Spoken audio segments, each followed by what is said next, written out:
Hello future doctors, प्यारे प्यारे बच्चों, कैसे हैं सभी। उम्मीद कर रहे हैं बहुत अच्छे से तैयारी चल रही होगी।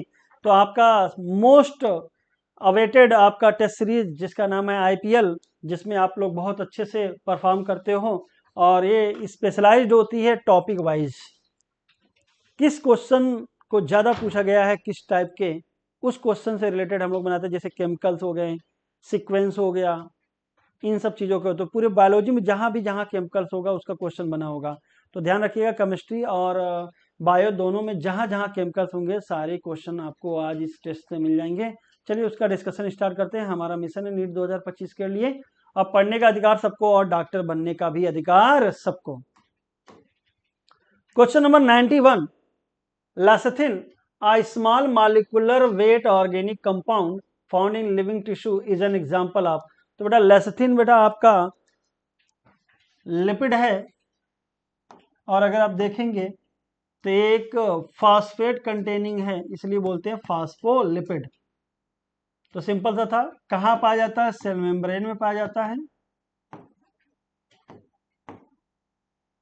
ये भी क्वेश्चन पूछा जा सकता है।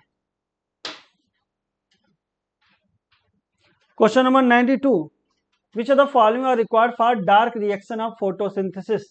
तो फोटोसिंथेसिस के डार्क रिएक्शन के लिए क्या क्या चाहिए? तो बेटा डार्क रिएक्शन में आपका लाइट पे डायरेक्टली डिपेंडेंट नहीं होता, तो लाइट नहीं होगा तब भी चल जाएगा।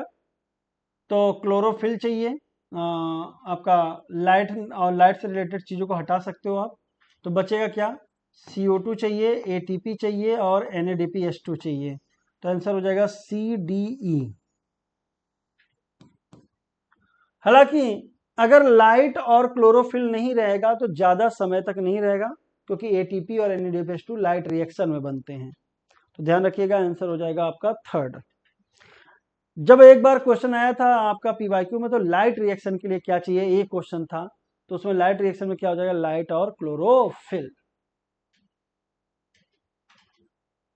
Question number 93, what is the fate of piece of DNA carrying only gene of interest which is transferred into an alien organism. तो बेटा DNA आपका न्यूक्लिक एसिड है, उससे रिलेटेड क्वेश्चन है। अब कह रहे हैं कि फेट क्या होगा। तो अगर किसी भी फॉरेन DNA को किसी होस्ट में भेजा गया है, एलियन ऑर्गेनिज्म में, तो अपने दम पे मल्टीप्लाई नहीं करेगा। तो the piece of DNA would be able to multiply, ये गलत हो गया, would not be able to multiply independently, और प्रोजनी सेल ऑफ ऑर्गेनिज्म में नहीं जाएगा। तो पहली बात गलत हो गई। अब पूछा क्या है? करेक्ट। जिन जिन ऑप्शन में ए है उनको आप हटा सकते थे। तो अब आपके पास चूज करने के लिए आंसर क्या रहा? सेकेंड और थर्ड। चलिए पढ़ते हैं। It may gate integrated into the genome of recipient. तो कहते हैं अपने दम पे तो मल्टीप्लाई नहीं करता, लेकिन मल्टीप्लाई कर सकता है जब होस्ट के जीनोम से इंटीग्रेट कर जाए, यानी बी आना चाहिए। तो भैया दूसरे और तीसरे में बी खाली किसमें बचा था? तीसरे में। तो आंसर तो आपका निकल आया, लेकिन पढ़ देते हैं। It may multiply and be inherited along with the host DNA। Multiply कर सकता है जब उसके जीनोम से क्या करेगा? Integrate. The alien piece of DNA is not a integral part of chromosome. Alien piece of DNA कह रहा है उस क्रोमोजोम से नहीं जुड़ सकता, तो बात गलत है, इंटीग्रेट कर सकता है। It show ability to replicate, लेकिन पूरा लाइन लिखना चाहिए था, it show ability to replicate when integrated with host genome. शायद इसी अनसर्टेनिटी के कारण कि भाई अपने दम पे रेप्लिकेट नहीं करेगा, होस्ट के जीनोम से जुड़ेगा तब करेगा, इसलिए यहां पे हमें किसकी रिक्वायरमेंट होती है? वेक्टर की। और वेक्टर क्या देता? ओरिसाइट। आंसर आपका आ गया थर्ड।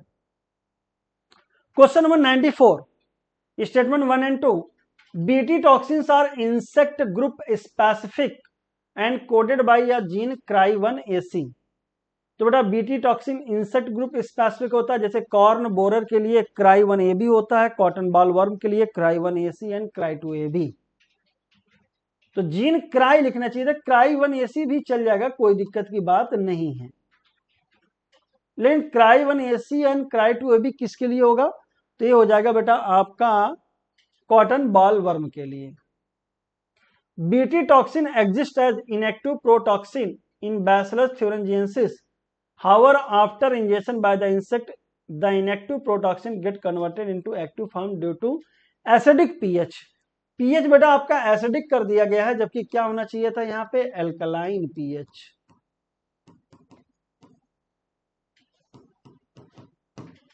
इसका मतलब आपका आंसर हो जाएगा बेटा पहला सही दूसरा गलत, ढूंढिए जरा। तो पहला सही दूसरा सही, पहला दूसरा दोनों, थर्ड हो गया आपका। तो statement 1 is true but third is false. Clostridium butylicum Saccharomyces cerevisiae Trichoderma polysporum Streptococcus species. तो बेटा क्लॉस्ट्रिडियम ब्यूटाइलिकम ब्यूटारिक एसिड निकलता है, सैक्रोमाइसिस सर्वेसी आपका इथेनॉल बेकर्स ईस्ट सैक्रोमाइसिस सर्वेसी या ब्रिवर्स ईस्ट कहलाता है, ट्राइकोडर्मा पॉलीस्पोरम से आपका निकलेगा साइक्लोस्पोरिन ए, इम्यूनोसप्रेसिव एजेंट होगा, ऑर्गन ट्रांसप्लांट पेशेंट को दिया जाएगा। और स्ट्रेप्टोकाकस से क्या आ जाएगा, स्ट्रेप्टोकाइनेज क्लॉट बस्टर होता है। तो ए थर्ड और बी 1, C4। तो C4 देखिए एक ही ऑप्शन में था, तो आंसर आपका थर्ड आ गया।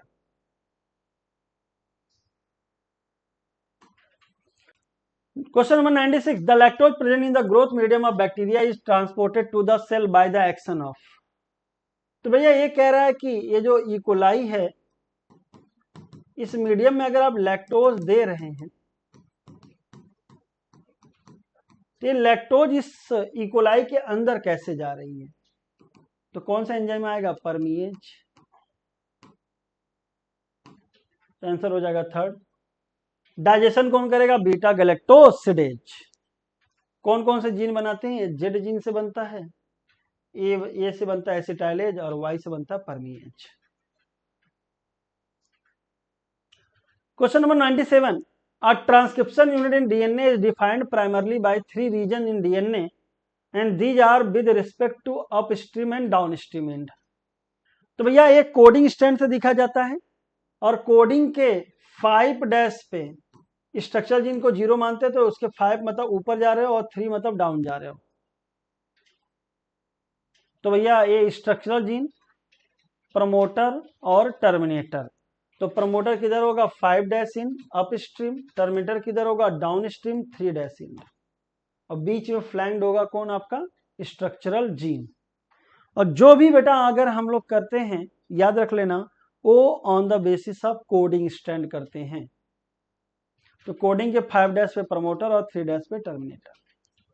Question number 98, the cofactor of the enzyme carboxy peptidase. तो कार्बोक्सी पेप्टाइडेज अल्कोहल डिहाइड्रोजिनेज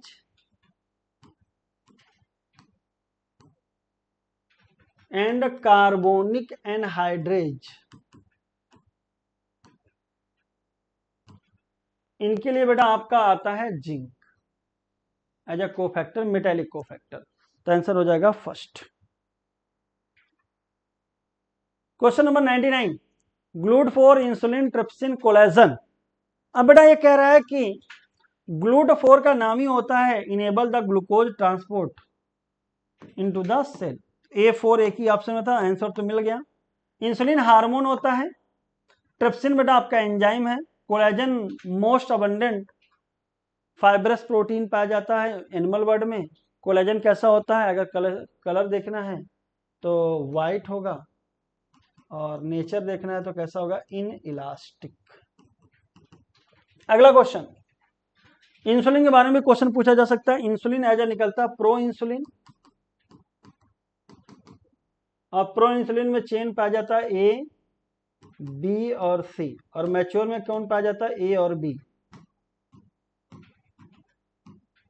और कौन से बॉन्ड के जरिए जुड़ते हैं, डाइसल्फाइड।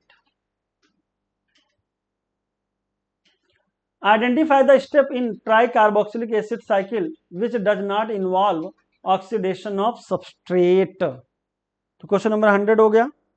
अब जरा देखिए, सबस्ट्रेट का ऑक्सीडेशन होने का मतलब कोई ना कोई क्या करेगा, रिड्यूस। तो टीसीए यानी क्रेब्स साइकिल में रिडक्शन होता है एफएडी का FADH2 में, और NAD प्लस का NADH2 में। ये रिडक्शन स्टेप है, तो अगर इसका रिडक्शन हुआ होगा तो सबस्ट्रेट कन्वर्जन में क्या हुआ होगा, ऑक्सीडाइज। ये बनता है जब सक्सिनिक एसिड बदलता है फ्यूमरिक में, तब बनता है FADH2। और आयो अल्फा से MO, इन 3 जगह पे ऑक्सीडेशन होता तो बनता है NAD+ से NADH2। तो मैलिक MO, तो यहाँ पे ऑक्सीडेशन हुआ तो NAD+ रिड्यूस होके क्या बनाया होगा, NADH2। सक्सिनिक एसिड बदला फ्यूमरिक, फ्यूमरिक बदला मैलिक, तो एक फ्यूमरिक गैप कर दिया तब भी कुछ नहीं होगा। यहाँ पे FAD+ बदलेगा FADH2 में, तो ये क्या कर रहा होगा, अपने आप को ऑक्सीडाइज। सक्सिनिल कोएंजाइम में सक्सिनिक एसिड, यहाँ पे बेटा GTP बनता है, तो ये तो फास्फोराइलेशन हो गया, यहाँ पे कोई ऑक्सीडेशन नहीं होगा, तो आंसर तो यही हो गया। और आयो अल्फा से, तो आयो तो ऑक्जेलो सक्सिनिक एसिड से बदलता है अल्फा कीटो, तो आइसोसिट्रेट बदला आपका ऑक्जेलो सक्सिनेट, बीच में स्टेप गायब किया हुआ है, और ये बदल गया अल्फा कीटो ग्लूटरेट में, तो ये सब ऑक्सीडेशन है। तो आंसर हो जाएगा बेटा आपका बीच में, जब ऑक्जेलो सक्सिनिक एसिड बदलेगा अल्फा कीटो ग्लूटेरिक में, तब यहाँ पे ऑक्सीडेशन होगा और NAD+ बदल जाएगा NADH2। ये आपको याद होना चाहिए। एक बार क्वेश्चन घुमा के आया था, क्या आया था कि बता पूछा गया था कि TCA यानी क्रेब्स साइकिल में कितना सबस्ट्रेट लेवल फास्फोराइलेशन कितनी बार होता है, तो एक बार होता है जब सक्सिनिल कोएंजाइम बदलता है सक्सिनिक एसिड में। हो गया। Question number 101, in C3 plant some O2 bind to rubisco, तो कहते हैं C3 प्लांट में बेटा मेसोफिल सेल में रुबिस्को CO2 के साथ साथ O2 से भी जुड़ सकता है, इसलिए CO2 फिक्सेशन रेट डिक्रीज हो जाता है, फोटो रेस्पायरेशन होता था। तो इससे बचने के लिए क्या किया C4 प्लांट ने, C4 प्लांट ने पहले रुबिस्को को कहां भेज दिया, बंडल शीथ सेल में,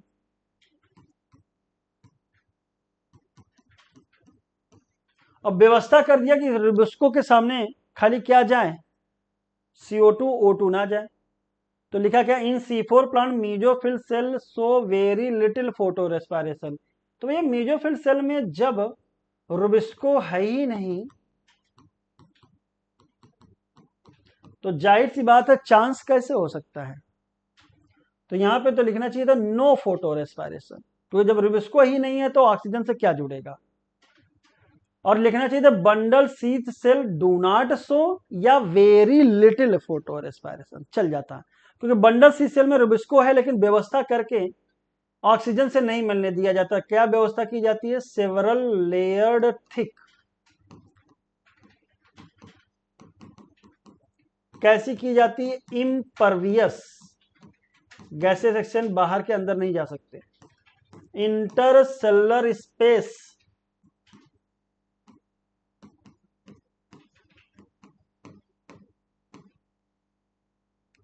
एब्सेंट होते हैं, और जो क्लोरोप्लास्ट पाए जाते हैं उसमें ग्रेना नहीं होता, एक ग्रेनल क्लोरोप्लास्ट पाए जाते हैं। इन सब व्यवस्था के कारण बंडल शीथ सेल में रुबिस्को होने के बावजूद भी फोटो रेस्पायरेशन नहीं दिखेगा, लेकिन इतनी व्यवस्था के बाद भी हवा है कहीं भी चली जाती है, तो थोड़ा बहुत अगर चली भी गई तो वेरी लिटिल फोटो रेस्पायरेशन हो सकता है। तो C4 प्लांट में रुबिस्को नहीं है मेसोफिल में, इसलिए नो फोटो रेस्पायरेशन, लेकिन बंडल शीथ सेल में रुबिस्को है तो नहीं है बोला जाता, लेकिन वेरी लिटिल बोल सकते हो, लेकिन यहाँ पे लिख दिया कि मेसोफिल में है, तो इसलिए आपका ये स्टेटमेंट गलत हो जाएगा। तो आंसर हो जाएगा statement 1 is true but 2 is false. Question number 102 which of the following statement is correct regarding the process of replication. तो बेटा याद करना, चाहे रेप्लिकेशन हो, चाहे ट्रांसक्रिप्शन हो, चाहे प्रोटीन सिंथेसिस, डायरेक्शन हमेशा फिक्स है, वो भी कौन सा, 5 प्राइम टू 3 प्राइम, ऑलवेज। यही तो रीजन है कि जो टेम्पलेट की ओरी साइड की पोलैरिटी 3 to 5 है, तो वहां पे तो 5 से 3 वाला धड़धड़ा के बन जाएगा, और स्टैंड कैसा बन जाएगा, एंटी पैरेलल, एक 3 to 5 एक 5 to 3। लेकिन जिसकी पोलैरिटी टेम्पलेट की ओरी साइड से 5 to 3 है।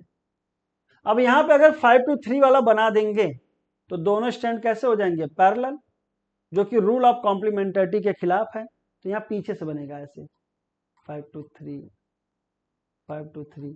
तो ये थोड़ा सा जैसे जैसे खुलता जाएगा अवे फ्रॉम फोर्क बनता जाएगा, इसलिए बोलते हैं उसको लैगिंग डिसकंटिन्यूअस सिंथेसाइज।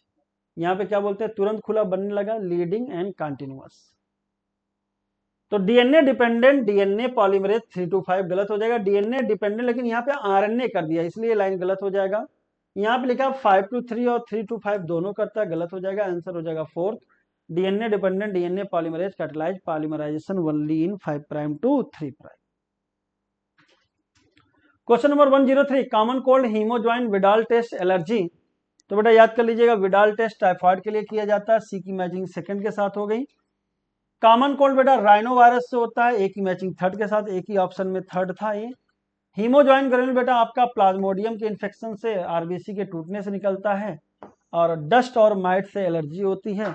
एलर्जी में आपका इम्यून सिस्टम एक्सग्रेट हो जाता है, यानी कि हाइपर सेंसिटिव हो जाता है। Question number 104, which of the following are autoimmune disorder. तो बेटा आपका 2024 में आया हुआ भी क्वेश्चन है। आपकी एनसीईआरटी जो ऑटो इम्यून लिखती है पहले उसको याद कर लीजिए, जैसे माइस्थेनिया ग्रेविस लिखती है, तो आपके ऑप्शन में ए आना चाहिए था, इसलिए 3 और 4 चला गया। अब डी और ई पढ़ लीजिए। मस्कुलर डिस्ट्रॉफी आप लोग जानते थे एक ऐसा डिसऑर्डर है, जेनेटिकल डिसऑर्डर है, तो जायद बात डी ऑप्शन में नहीं आएगा, तो आंसर तो आपका निकल के आ गया क्या, A B E. Elimination rule से आपने निकाल लिया। रोमेटॉइड आर्थराइटिस आपका बेटा होता है ऑटो इम्यून, गाउट नहीं होता। अब बचा एसएलई, सिस्टमिक ल्यूपस इरिथ्रोमेटस। एसएलई बता कहते हैं आपके स्किन में पैचेस रेडनेस वाले बन जाते हैं, लंग्स वगैरह ये हर जगह पे, ये भी ऑटो इम्यून है। साथ ही साथ बेटा आपका multiple sclerosis,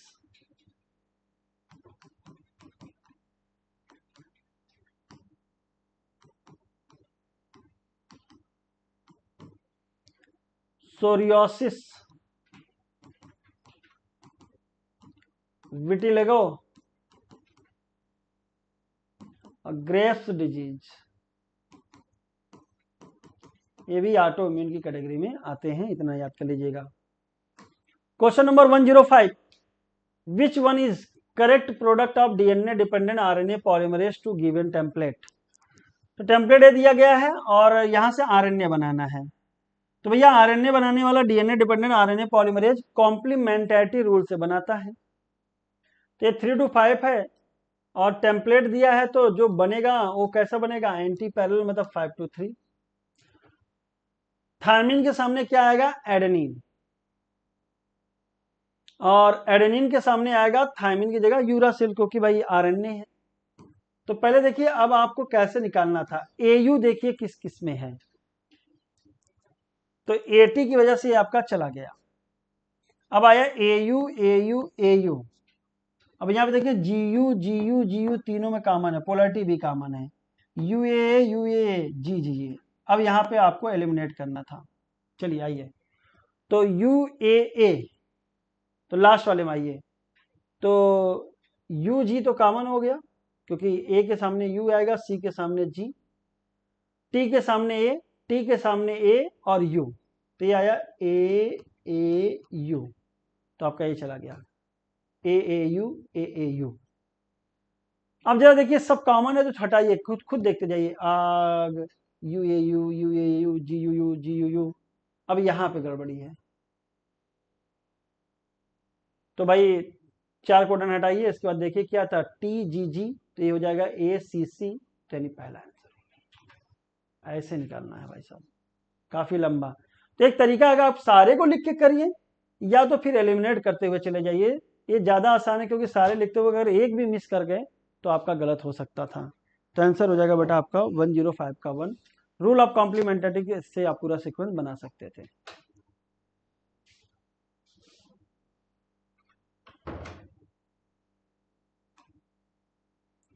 match list 1 with list 2 non medicated IUD. Copper releasing IOD, hormone releasing IOD, implants. चलिए मैच करते हैं बेटा। तो नॉन मेडिकेटेड बेटा आपका लिपेज लूप होता है। कॉपर रिलीजिंग बेटा आपका Multiload 375 copper T and copper 7 होता है। हार्मोन रिलीजिंग में बेटा आपका प्रोजेस्टासर्ट and LNG20।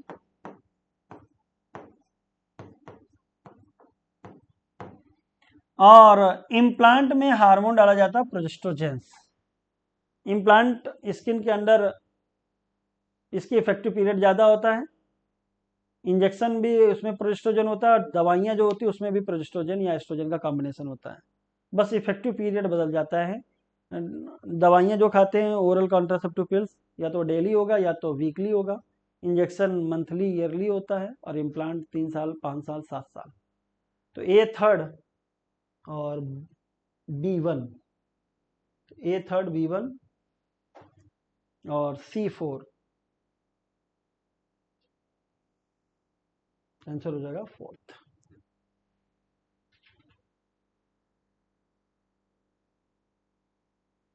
Following are the stages of pathways of conduction of an action potential through heart.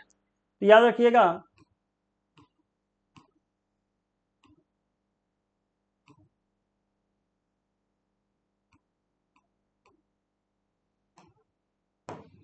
यह है right atrium, left atrium, right ventricle, left ventricle.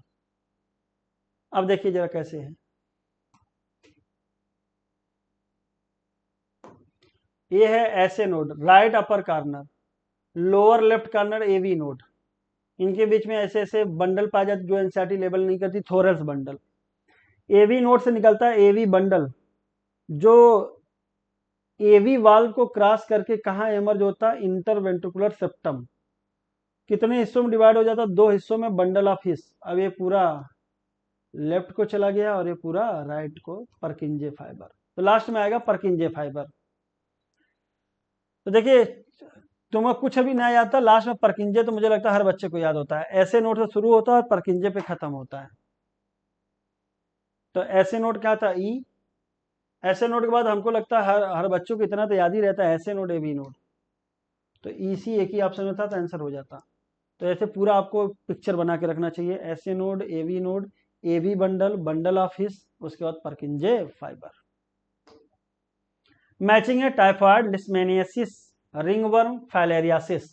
तो typhoid बेटा आपका बैक्टीरिया से होता है जिसका नाम है साल्मोनेला टाइफिमोरियम। A4 एक ही ऑप्शन में, तो आंसर तो आपको मिल गया। लिस्मानियासिस कालाजार बेटा प्रोटोजोन है। रिंगवर्म लिस्मानिया डोनोमनाइस होती है। रिंगवर्म बेटा फंगल इंस्पेक्शन होता है, 3 fungal genera, microsporum, epidermophyton and trichophyton. Filariasis बेटा आपका विचरेरिया ब्रैंकप्टाई या मलाई। फाइलेरियल वर्म एक निमेटोडा यानी एस्केलमेंथिस का मेंबर है। फिर से मैचिंग है बेटा, RNA polymerase 3, terminator of transcription, splicing of exons, TATA box.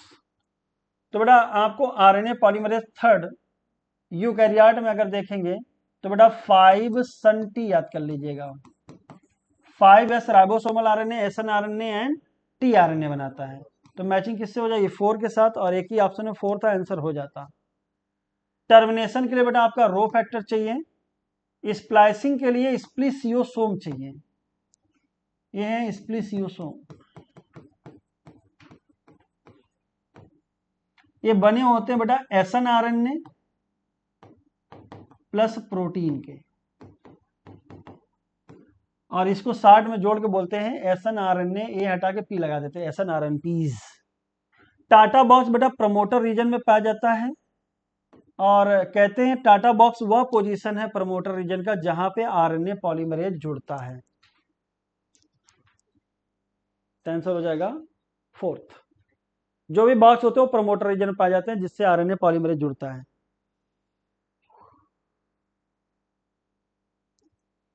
एक्सॉप्थेल्मिक goitre, acromegaly, causing syndrome, केराटिनिज्म। चलिए अब एक्सॉप्थेल्मिक ग्वाइटर बेटा ये हाइपरथायरॉयडिज्म से होता है। तो हाइपरथायरॉयडिज्म, ड्यू टू कैंसर या नॉडुलर अपीयरेंस के कारण, आई बाल प्रोट्रूड आउट हो जाएगी। तो ए थर्ड आपके दो ऑप्शन में था। सी पढ़ लेते या डी पढ़ लेते। कैरेटिनिज्म किसके कारण होता है? तो बता, फीमेल में अगर हाइपोथायराइडिज्म हो जाए तो ग्रोथ कैसी हो जाएगी? स्टंटेड बच्चे की। तो प्रेग्नेंट फीमेल में होता है। तो डी की मैचिंग किसके साथ हो गई? 2 के साथ। तो ए थर्ड डी 2, तो आंसर तो आपका निकल के आ गया। एक्रोमेगेली में बेटा ग्रोथ हार्मोन ज्यादा निकलता है, जिसके कारण से आपका डिफॉर्मिटीज आ जाती है, लेकिन मैच्योरिटी के बाद। तो यहाँ पे कुछ नहीं लिखा है excessive secretion of growth hormone, लेकिन after adult stage. Cushing syndrome कहते हैं मुखड़ा चाँद का टुकड़ा। जब हाइपर सेक्रेशन हो जाए मुखड़ा, देखिए मून फेस लिखा है ना, मुखड़ा चाँद का टुकड़ा, हाइपरग्लाइसिसिया। तो कहते हैं बेटा ये जो आपके कॉर्टिकॉइड होते हैं, खास करके ग्लूकोकॉर्टिकॉइड, उसका एक्सेस सेक्रेशन हो जाए तो जिससे आपके बॉडी में एनर्जी ज्यादा हो जाएगी, आपका मुखड़ा चाँद का टुकड़ा दिखने लगेगा।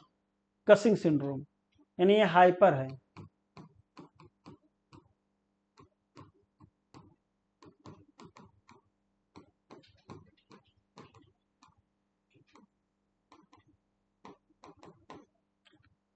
जो आपकी एंजाइटी लिखती है वो हाइपोसेक्रेशन वाला है।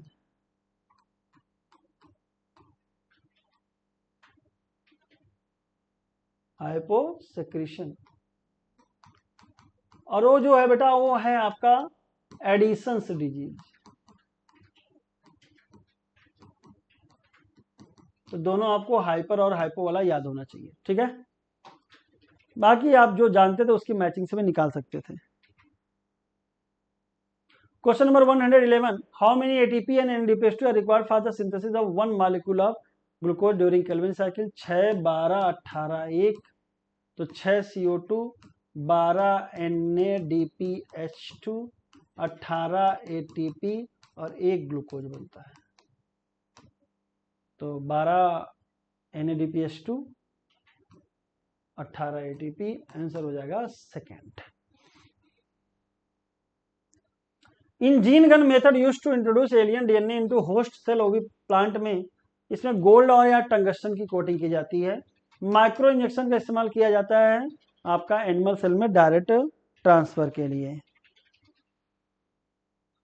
113, विच हार्मोन प्रमोट इंटरनोड या पेटियोल इलांगेशन इन डीप वाटर? जैसे बेटा इंटरनोड या इलांगेशन आता है वैसे दिमाग में जाता है बोल्टिंग हार्मोन,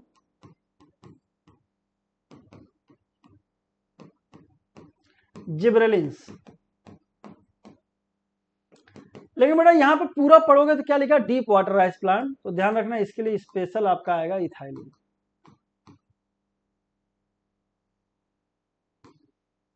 तो अगर नॉर्मली पूछा जाए इंटरनोडल इलांगेशन या बोल्टिंग हार्मोन तो जिब्रेलिन लगा दीजिएगा, लेकिन पूछे डीप वाटर राइस प्लांट तो क्या लगाएंगे? इथाइलिन।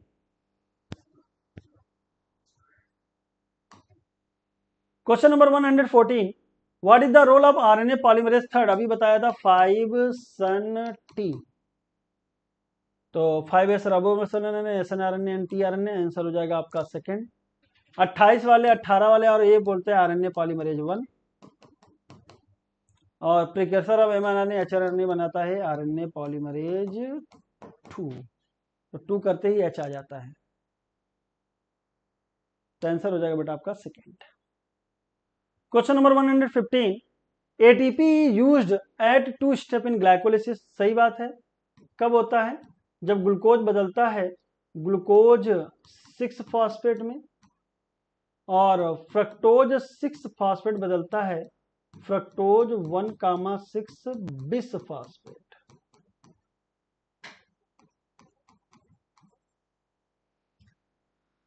क्या अगर ये रीजन में दिया होगा तो एक्सप्लेनेशन हो जाएगा। First ATP use in the converting glucose into glucose 6 phosphate and second ATP use in conversion of fructose 6 phosphate into fructose 1 bis phosphate. तो 6 भूल गए हैं, तो अगर यहाँ पे 6 लिखते तो करेक्ट हो जाता। तो ये आपका क्या हो जाएगा? False. Assertion true but reason is false. अब एक क्वेश्चन में एक छोटी सी 6 हटा के आपको गलत कराया गया है, तो थोड़ा सा ध्यान रखा करिए, ऐसे क्वेश्चन को आपको पूरा पढ़ना पड़ता है। तो बहुत सारे लोग हो सकता है अगर यहाँ पे 6 होता तो एक्सप्लेनेशन की कैटेगरी में आ जाता, लेकिन यहाँ पे 6 नहीं लिखा है, तो इसलिए हम इसको गलत ही मानेंगे। तो assertion true but reason is false. Spraying of the following phytohormone on juvenile conifer help in hasten the maturity period lead to early seed production. तो ये जुवेनाइल है तो ये हो गया बेटा जिब्रेलिन। सीड जर्मिनेशन जल्दी करवाएगा, तो एक तो और जुवेनाइल पीरियड को हैसन कर देगा, जल्दी आ जाएगा सीड। तो जिब्रेलिक एसिड का आपका फंक्शन याद होना चाहिए था।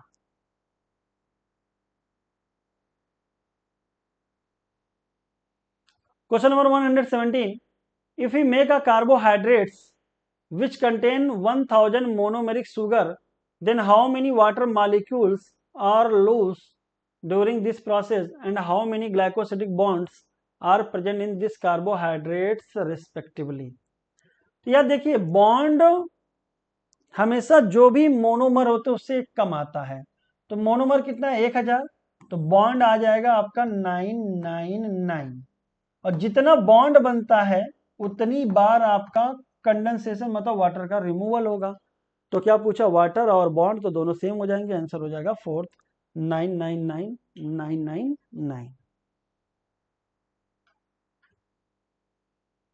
विच of the following combination is required for chemiosmosis. तो केमी ऑस्मोसिस के लिए बेटा पहले तो एक मेम्ब्रेन चाहिए, और केमी ऑस्मोसिस बेटा आपका क्रेना थाइलाकार्ड की मेम्ब्रेन और ईटीएस दोनों के लिए किया जा सकता है। प्रोटॉन पंप चाहिए, प्रोटॉन का ग्रेडियंट चाहिए, और एटीपी सिंथेज F0 F1, तो पहला सही है। NADP सिंथेसिस की वजह से ये गलत हो गया। और ये दोनों में कौन सा ग्रेडियंट लिखा है, इलेक्ट्रॉन ग्रेडियंट। ध्यान रखना, इलेक्ट्रॉन का ग्रेडियंट नहीं होता, इलेक्ट्रॉन का ट्रांसपोर्ट होता है, और ग्रेडियंट किसका तैयार किया जाता है, प्रोटॉन का। अगर क्लोरोप्लास्ट होगा तो ल्यूमन ऑफ थाइलाकॉइड में प्रोटॉन ज्यादा पाया जाएगा, और अगर माइटोकॉन्ड्रिया होगा तो इंटरमेम्ब्रेनल स्पेस में प्रोटॉन ज्यादा होगा। Question number 119, main step in the formation of recombinant DNA are given below, arrange these steps in a correct sequence. तो सीक्वेंस में करना है। तो भैया सबसे पहले रिकॉम्बिनेंट डीएनए करना है, तो आपको डीएनए को क्या करना पड़ेगा, आइसोलेट। तो सबसे पहले क्या आना चाहिए, सी। तो देखिए दो ऑप्शन तो आपका ऐसे ही चला गया। आइसोलेट करने के बाद हमें उसको क्या करना पड़ेगा, कट। तो सी के बाद क्या आना चाहिए, बी। तो आंसर तो आपको निकल के आया। कट करने के बाद पीसीआर में एम्पलीफाई कर दीजिए, फिर होस्ट में भेज दीजिए, तो CBDA। Oxidative decarboxylation, glycolysis, oxidative phosphorylation, TCA cycle match कराना है। ग्लाइकोलिसिस का नाम क्या था बेटा, EMP पाथवे, तो बी की मैचिंग हो गई 4 के साथ। ट्राइकार्बोक्सिलिक साइकिल, इसको बोलते बेटा सिट्रेट सिंथेज एंजाइम चाहिए, सिट्रिक एसिड बनता है, तो डी की मैचिंग हुई 1 के साथ। तो B4 और D1 दो ऑप्शन में है, तो ए की मैचिंग कर लीजिए। ऑक्सीडेटिव डीकार्बोक्सिलेशन, यहाँ पे जो एंजाइम यूज होता है पायरुवेट डिहाइड्रोजिनेज, पायरुविक एसिड बदल जाता है एसिटिल कोएंजाइम ए में। ऑक्सीडेटिव फास्फोराइलेशन ETS में चलता है, सी की मैचिंग 3rd के साथ। तो C 3rd तो देखिए एक ही ऑप्शन में था, आसानी से आप कर सकते थे। क्वेश्चन नंबर 120 का आंसर हो जाएगा बेटा आपका 4th।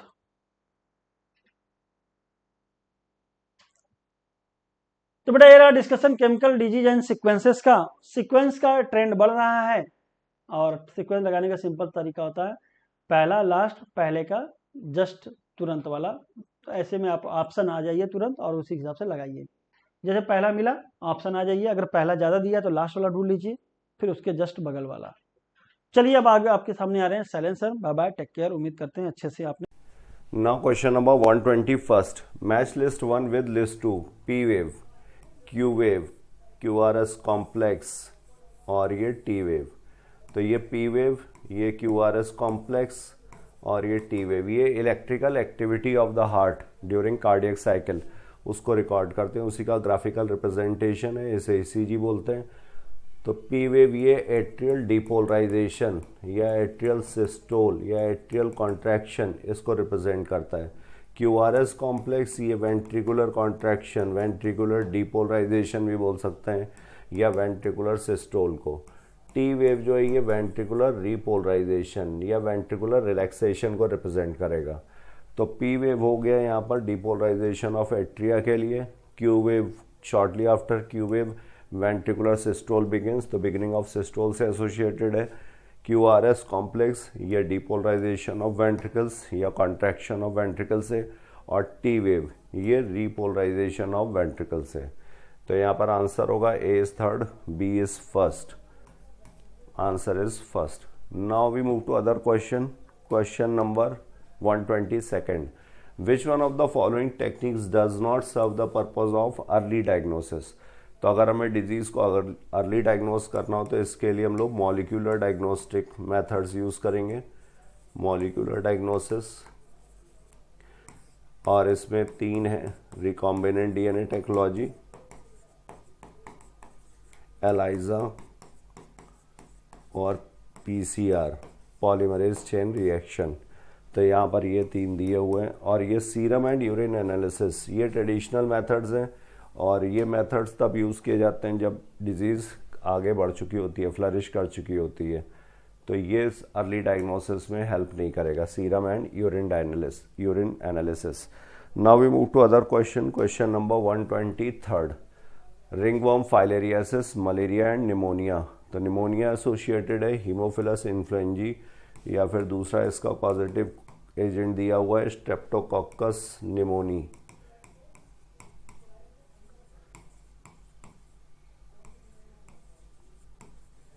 और ये lower respiratory tract infection cause करेगा। निमोनिया जो है लोअर रेस्पिरेटरी ट्रैक्ट इन्फेक्शन है, एल्वियोलस को इन्वॉल्व करेगी। मलेरिया किससे है, प्लाज्मोडियम वाइवेक्स से। और फाइलेरियासिस ये वूचरेरिया बैंक्रॉफ्टी, और दूसरी इसकी स्पीसीज है वूचरेरिया मेलेई। लिम्फेटिक वेसल्स के फ्लो में ऑब्स्ट्रक्शन होता है जिसकी वजह से एसोसिएटेड लिम्ब में स्वेलिंग आ जाएगी। रिंगवर्म जो है ये ट्राइकोफाइटॉन से। तो माइक्रोस्पोरम, एपिडर्मोफाइटॉन, ट्राइकोफाइटॉन ये 3 जेनरा हैं जो एसोसिएटेड है रिंगवर्म। तो यहाँ पे आंसर है A is 2, B is 3, C is 4 and D is first. 123 is first. Now we move to other question. Question number 124, which one of the following statements are correct. Cellulose is a homopolymer, inulin is a monomer of fructose in a polysaccharide chain, non-reducing end is left, nucleotide has 3 chemically distinct parts। तो ये सही है, 3 chemically distinct parts हैं इसमें। Nitrogen base होगा, plus sugar होगा, plus इसमें phosphate होगा। नाइट्रोजन बेस और शुगर के बीच में जब ये बॉन्ड, ये एन ग्लाइकोसिडिक लिंकेज होगा यहाँ पर, और ये दोनों मिलकर के बनाएंगे न्यूक्लियोसाइड। और जब इसमें फॉस्फेट जुड़ जाएगा तब ये कहलाएगा न्यूक्लियोटाइड। और इसमें यहाँ पे बॉन्ड जो होता है ये फॉस्फो ईस्टर लिंकेज, एक न्यूक्लियोटाइड में। तो ये स्टेटमेंट सही है। इन्हें polysaccharide chain non reducing and is left, ये भी ठीक है। लेफ्ट वाला नॉन रिड्यूसिंग होता है और राइट वाला रिड्यूसिंग, क्योंकि यहाँ पे राइट एंड पे फ्री एल्डिहाइड या कीटोनिक ग्रुप प्रेजेंट होता है, जबकि लेफ्ट एंड पे ऐसा नहीं होगा। तो इस वजह से ये नॉन रिड्यूसिंग है, सही है। इन्यूलिन इज ए मोनोमर नहीं, ये इसका पॉलीमर है, polymer of fructose is inulin. Cellulose homopolymer है ग्लूकोज का। और यहाँ पर बॉन्ड्स प्रेजेंट हैं β14 ग्लाइकोसिडिक लिंकेज।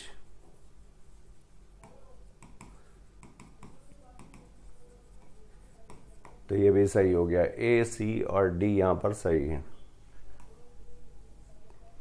124 is first.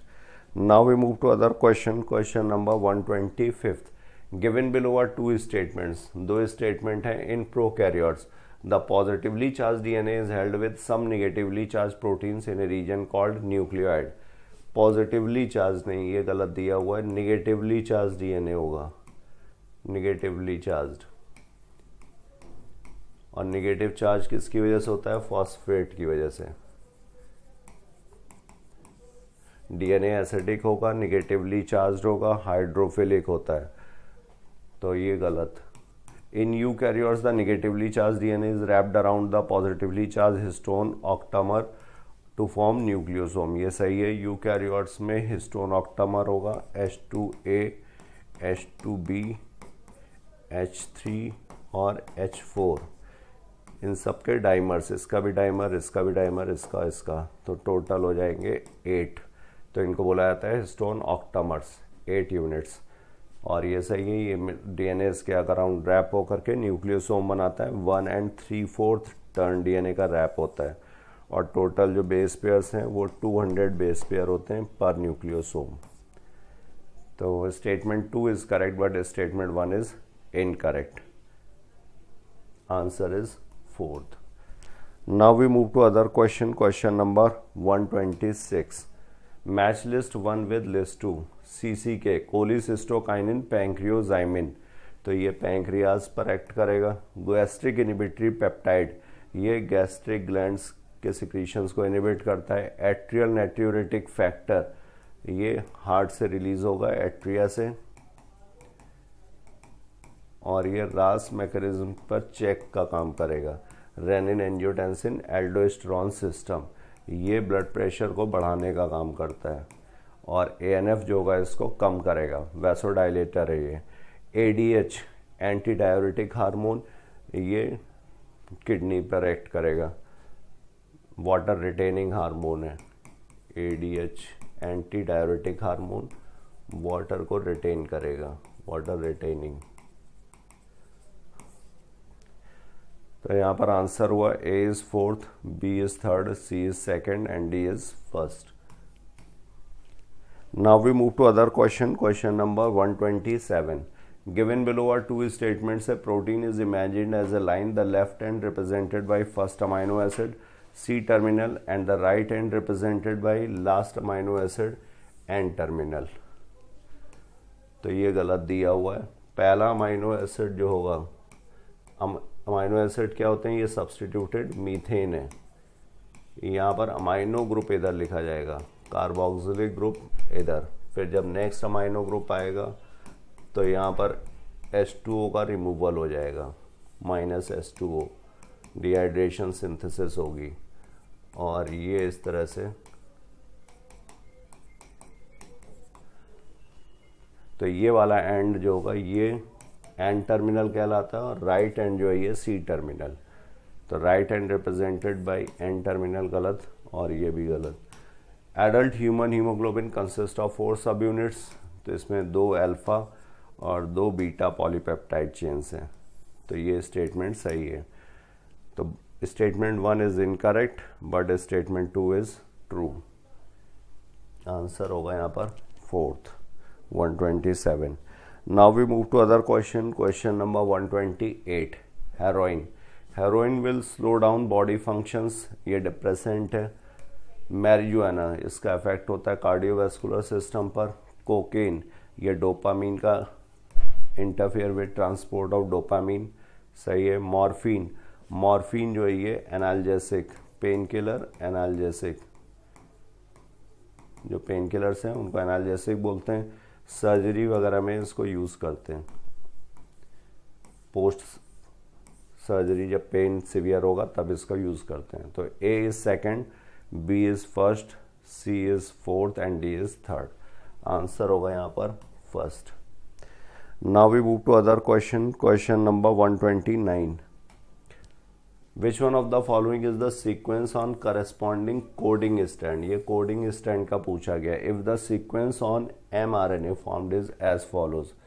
तो mRNA का अगर sequence दिया हुआ है और coding strand का पूछा गया, तो coding strand और mRNA का sequence exactly same होगा. सिर्फ mRNA में RNA है चूँकि, तो यहाँ पर यूरेसिल प्रेजेंट होगा, और यहाँ पर coding strand में U की जगह T हो जाएगा. तो यहाँ पर जो देखा जाए तो ये AT, फिर ये T, फिर ये T, फिर ये T, फिर T यहाँ पर, और फिर ये T यहाँ पर, और फिर ये T यहाँ पर. पोलैरिटी वही रहेगी जो इसकी है mRNA की. तो ATCG 5 प्राइम, ATCG ये एक ही ऑप्शन में दिया हुआ है, 3rd ATCG फिर यहाँ पर ATCG, फिर ATCG, फिर ATCG, फिर ATCG, यहाँ पर भी ATCG है लेकिन इसकी पोलैरिटी जो है वो डिफरेंट है, तो इसलिए आंसर होगा यहाँ पर third. Now we move to next question, question number 30। Which of the following statements are correct? इनमें से करेक्ट स्टेटमेंट बताना है। An excessive loss of body fluid from the body switches off osmoreceptors. ये switch off नहीं है, actually इसको on करेगी osmoreceptors. ADH facilitates water reabsorption to prevent diuresis. तो ADH क्या है? वाटर रिटेनिंग हार्मोन है, वाटर का रीअब्जॉर्प्शन बढ़ाएगा और डायूरेसिस कम होगी।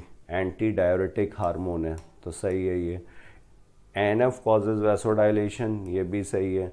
ADH causes increase in blood pressure. Anti diuretic hormone, ये वाटर को जब रिटेन करेगा तो ब्लड वॉल्यूम बढ़ेगा, जिससे कि ब्लड प्रेशर भी बढ़ेगा। ADH is responsible for decrease in GFR। ये डिक्रीज नहीं है, ब्लड प्रेशर बढ़ाएगा तो GFR जो होगा वो बढ़ेगा, ब्लड वॉल्यूम बढ़ेगा तो GFR ग्लोमेरुलर फिल्ट्रेशन रेट बढ़ जाएगा। तो B, C और D ये यहाँ पर सही है, A और E इनकरेक्ट है। करेक्ट पूछा गया है तो करेक्ट हो गया second, B, C and D only. Now we move to other question, question number 131। यहाँ पे which of the following are not under the control of thyroid hormone? Thyroid hormone के कंट्रोल में जो नहीं है, तो maintenance of water and electrolyte balance, ये इसका फंक्शन है। BMR बेसल मेटाबॉलिक रेट को भी रेगुलेट करता है, ये भी ठीक है। Normal rhythm of sleep wake cycle, ये मेलाटोनिन का फंक्शन है। डेवलपमेंट ऑफ इम्यून सिस्टम, ये भी इसका फंक्शन नहीं है ये। और support the process of RBC formation, erythropoiesis, erythropoietic hormone ये होता है thyroid hormones, एरिथ्रोपोइटिक।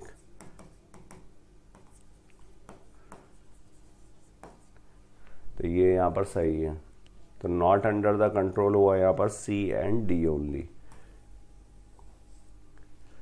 Now we move to other question, question number 132। Which of the following statement are correct for catalysis? Catalysis के लिए क्या सही है? Enzyme shape is altered fitting more tightly around substrate, ये सही है। जब सबस्ट्रेट एंजाइम से बाइंड करता है तो ये इंड्यूस करता है एंजाइम को, जिसकी वजह से उसमें फिर शेप चेंज होता है, तो एंजाइम शेप इज ऑल्टर्ड, सही। Enzyme can break chemical bond of substrate to form new enzyme product complex, ये भी ठीक है। एंजाइम जब सबस्ट्रेट के साथ रिएक्ट करेगा तो इसके बॉन्ड्स टूटेंगे केमिकल, और इसके बाद ये प्रोडक्ट में चेंज होगा और उसके बाद एंजाइम प्रोडक्ट कॉम्प्लेक्स बनता है। Enzyme product complex is a permanent complex, ये परमानेंट नहीं है, ये ट्रांजिएंट है। एंड रिवर्सिबल, रिवर्सिबल इस सेंस में कि एंजाइम इसके बाद फिर से रिलीज हो जाएगा और दूसरी सबस्ट्रेट के साथ बाइंड करके नेक्स्ट रिएक्शन को स्टार्ट कर सकता है, तो ये परमानेंट गलत है। Enzyme recovered as such after catalysis, तो ये भी ठीक है, ये रिएक्शन में यूज़ नहीं होता है, तो ये सही है, ये सही है और ये सही है। A, B और D यहाँ पर सही है।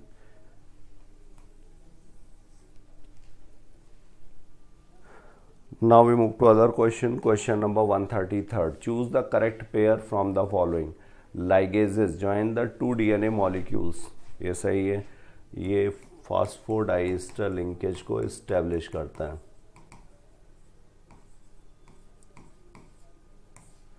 Polymerase break the DNA into fragments, ये पॉलीमरेज का फंक्शन नहीं है। Nucleases separate the two strands of DNA, ये दो स्ट्रैंड्स को नहीं, DNA को बीच में से ब्रेक कर देगा, छोटे छोटे टुकड़े बन जाएंगे। न्यूक्लियस का ही टाइप है एक्सोन्यूक्लियस और एंडोन्यूक्लियस। एंडोन्यूक्लियस जो होता है वो with in the DNA cut करता है, और एक्सोन्यूक्लियस जो होगा वो टर्मिनल पोजीशंस पर कट करता है, तो ये भी यहाँ पर गलत दिया हुआ है।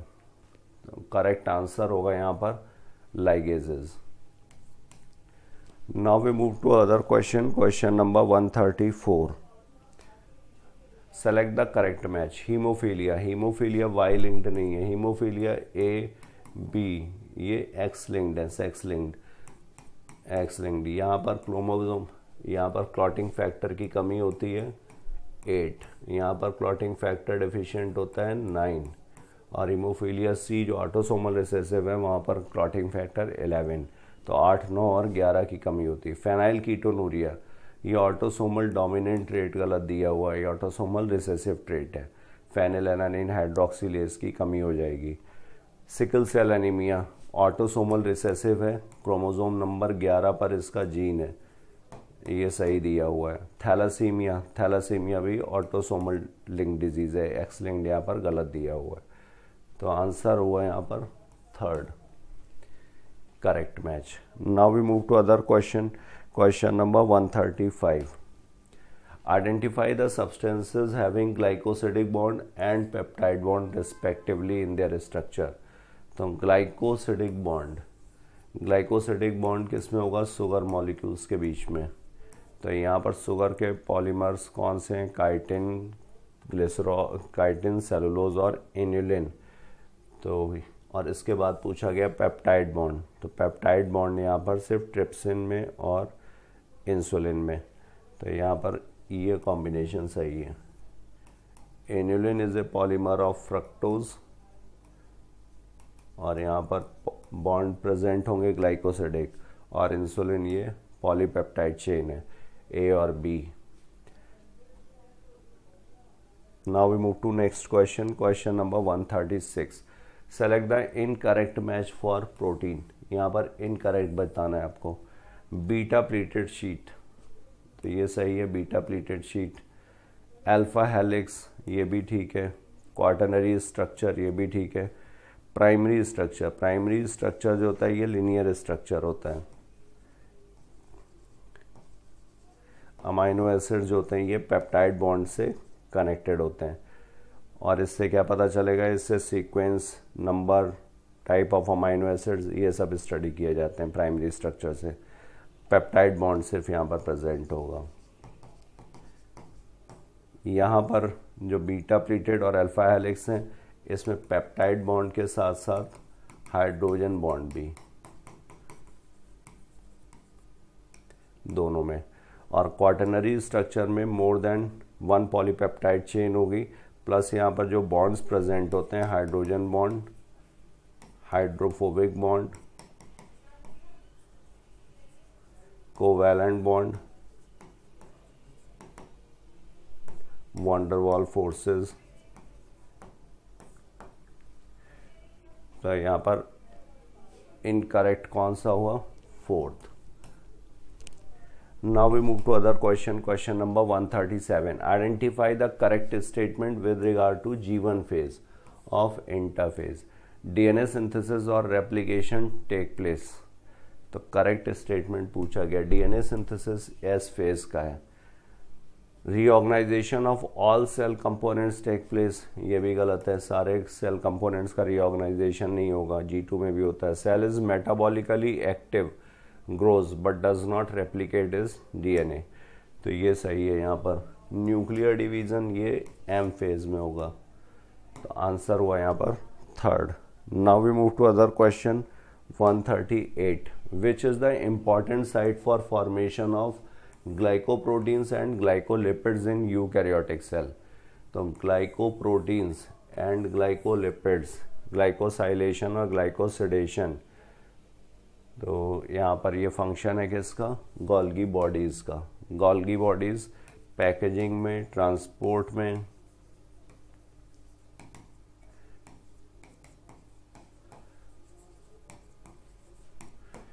एक्रोसोम फॉर्मेशन में,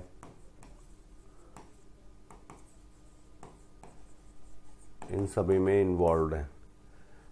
पॉलीसोम्स जो होते हैं ये पॉलीराइबोसोम, मैसेंजर आरएनए के ऊपर जब कई सारे राइबोसोम्स आकर के जुड़ जाएं तो ये हो गया पॉलीसोम्स।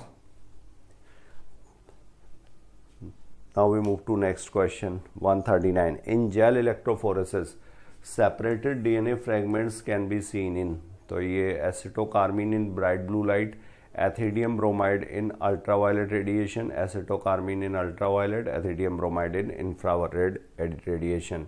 तो पहले इसको डाई से स्टेन किया जाएगा एथिडियम ब्रोमाइड, और फिर इसको अल्ट्रावायलेट रेडिएशन में देखा जाएगा और ब्राइट ऑरेंज कलर के दिखाई पड़ेंगे ये। तो आंसर हुआ यहाँ पर second. Now we move to next question, question number 140। Identify the wrong statement with reference to transport of oxygen. तो रॉन्ग स्टेटमेंट बताना है। Binding of oxygen with haemoglobin is mainly related to partial pressure of oxygen. ये सही है, partial pressure of oxygen पर ही dependent है, ये sigmoid curve आता है। Partial pressure of CO2 can interfere with oxygen binding with haemoglobin, ये भी ठीक है। ये कार्बन डाइऑक्साइड का प्रेशर अगर ज़्यादा होगा तो ये ऑक्सीजन की बाइंडिंग से हीमोग्लोबिन को इंटरफियर करेगा। Higher H ion concentration in alveoli favours the formation of oxy haemoglobin. Higher H ion concentration, तो एल्वियोलाई में हायर एचाइन कॉन्सेंट्रेशन नहीं होगा। Lower H ion concentration favours the formation of oxy haemoglobin. Low PCO2 in alveoli favors the formation of oxyhemoglobin. Low PCO2 in alveoli favors the formation of oxyhemoglobin. ये भी सही है, ये भी सही है और ये भी सही है। तो यहाँ पर जो गलत था वो थर्ड, हायर एचाइन कॉन्सेंट्रेशन नहीं, यहाँ पर होना चाहिए था लोअर एचाइन कॉन्सेंट्रेशन। तो 140 is third. Now we move to other question, question number 141st। The specific palindromic sequence which is recognized by EcoR1. EcoR1 क्या है? ये restriction endonuclease है, Escherichia coli, और ये RY13 first is order of isolation. और इसका जो palindromic sequence है वो GAATTC 5 prime to 3 prime direction में। तो GAATTC ये यहाँ पर फर्स्ट में दिया हुआ है। Now we move to next question, question number 142nd. Amino acid in basic solution will form. तो अमाइनो एसिड जो होता है ये NH2 प्लस आयनाइजेबल है, ये COOH H और R। यहाँ से ये H आयन अगर डिसोशिएट होगा तो ये हो जाएगा CO माइनस, और यहाँ पर ये प्लस हो जाएगा NH3 प्लस, इसी को बोला जाएगा ज़्वेटर आयन। तो ये एसिडिक मीडियम में अगर हो, H आयन कॉन्सेंट्रेशन ज़्यादा हुआ है एसिडिक मीडियम में, तो ये इससे जा कर के कंबाइन कर जाएगा, तो ये कैटाइन के फॉर्म में एग्जिस्ट करेगा। यहाँ पर पूछा गया बेसिक सोल्यूशन में, तो बेसिक सोल्यूशन में ये एनाइन के फॉर्म में। ये बेसिक सोल्यूशन में OH माइनस ज़्यादा होगा, यहाँ से H प्लस हटाएगा तो ये एनाइन के फॉर्म में होगा। 142nd is first. Now we move to other question, 143rd. Recognize the figure and find out the correct statement. तो ये 6 कार्बन है, ग्लूकोज है, ये C6H12O6। This compound is a nucleoside called adenosine, गलत हो गया। न्यूक्लियोसाइड ये भी गलत, न्यूक्लियोटाइड ये भी गलत। This compound is a type of monomer, ये ठीक है, ग्लूकोज मोनोमर है। This compound is present in plant and animal, glucose plants में भी प्रेजेंट है, एनिमल में भी प्रेजेंट है। पूछा गया है करेक्ट स्टेटमेंट, तो करेक्ट हुआ यहाँ पर D and E। 143rd is fourth. Now question number 144, match the following. Inhibitor of catalytic activity, ये यहाँ पर हो गया मैलोडेट, ये कॉम्पिटिटिव इनहिबिशन करता है।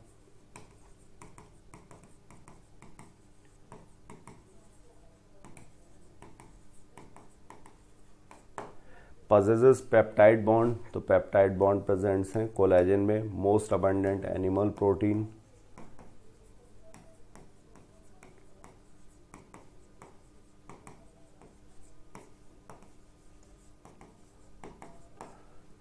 फिर cell wall material in fungi, this is chitin. Secondary metabolite यहाँ पर एब्रिन और राइसिन।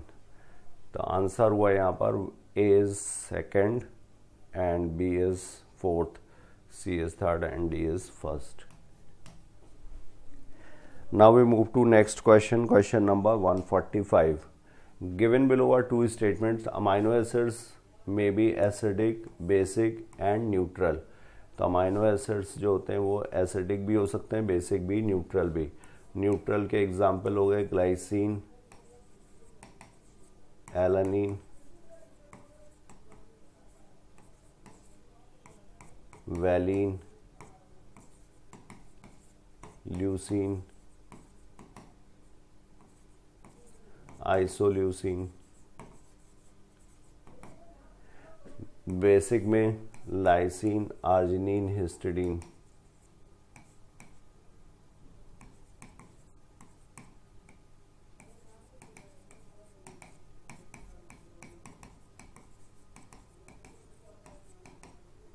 और एसिडिक में glutamic acid and aspartic acid. तो ये स्टेटमेंट सही है। Dietary proteins are the source of essential amino acids. Essential amino acids वो हैं जो हमारी बॉडी खुद नहीं बना पाती है, डाइट से लेना पड़ता है, इसीलिए एसेंशियल। तो ये स्टेटमेंट भी सही है, ये स्टेटमेंट भी सही है। Both statement 1 and 2 are correct. तो 145 का fourth. Now we move to other question. Question number 146। Select the correct match for average composition of cell. Average composition में वाटर यहाँ सबसे ज़्यादा है, 70 to 90%। फिर प्रोटीन 10 to 15%। फिर न्यूक्लिक एसिड, न्यूक्लिक एसिड यहाँ पर 5 से 7%। फिर इसके बाद है कार्बोहाइड्रेट्स, इसका है 3%। फिर लिपिड्स 2% और आयंस 1%। तो यहाँ पर करेक्ट मैच होगा। प्रोटीन्स गलत दिया हुआ है, लिपिड्स भी गलत, न्यूक्लिक एसिड भी गलत, कार्बोहाइड्रेट सही दिया है। 146 is second. Now question number 147। Stanley Miller produced amino acids by mixing the following in A close flask. तो स्टैनले मिलर ने ये एक्सपेरिमेंटल प्रूफ दिया था केमिकल एवोल्यूशन थ्योरी के लिए, और इनका एक्सपेरिमेंट था सिमुलेशन एक्सपेरिमेंट।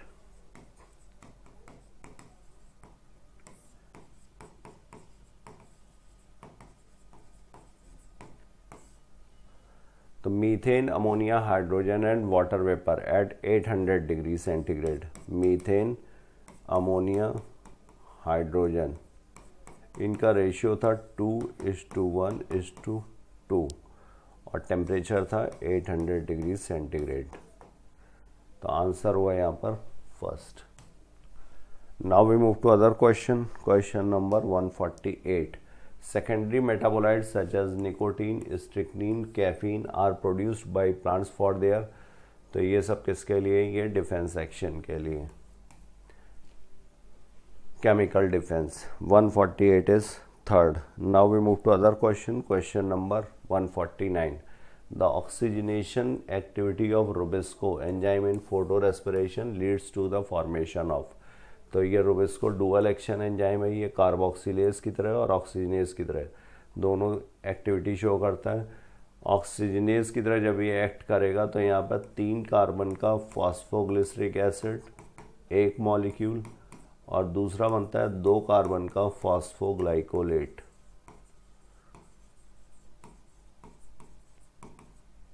इसका भी एक मॉलिक्यूल। तो यहाँ पर 2 molecule of 3 carbon, 1 molecule of 3 carbon, 1 molecule of 6 carbon, 1 molecule of 4 carbon and 1 molecule of 2 carbon। तो यहाँ पर एक मॉलिक्यूल ये 3 कार्बन का, ये सही दिया हुआ है, answer second. Now we move to other question. Question number 150।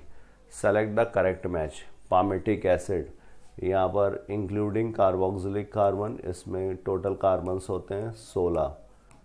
तो ये लिपिड सही है। Adenylic acid, adenic acid lipid नहीं है, ये न्यूक्लियोटाइड है। एडिनोसिन मोनोफॉस्फेट भी बोल सकते हैं, ये एडेनिलिक एसिड। एडेनिन, ये अमाइनो एसिड नहीं है, ये नाइट्रोजन बेस है।